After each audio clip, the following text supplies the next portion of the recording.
Assalamualaikum dan selamat pagi. Nama saya Cikgu Amran daripada SK Global. Okey Cikgu, kita sambung perkongsian saya kepada semua.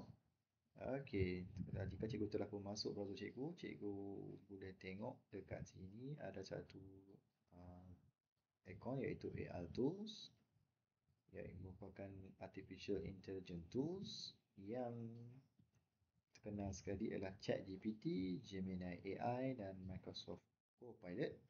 So, cikgu-cikgu boleh explore lah fungsi-fungsi ataupun AI yang ditawarkan oleh ChatGPT. Mari kita try buka tengok Gemini AI dan juga Microsoft Copilot. So, kita boleh cubalah tanyakan soalan. Soalan yang saya nak tanya ialah apakah haiwan terbesar di Malaysia?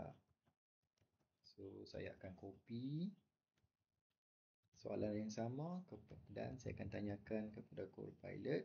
Tadi saya tanya kepada ChatGPT dan sekarang saya nak tanya pula dekat Gemini AI.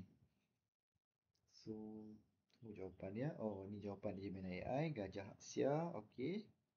Ini jawapan ChatGPT.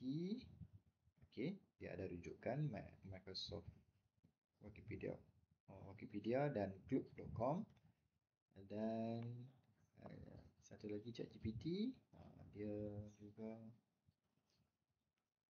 sertakan paparan dan jawapan, tetapi kita dapat lihat dari sini walaupun AI prompt ni kita tanya soalan yang sama, tapi jawapan yang diberikan adalah berbeza-beza antara satu sama lain.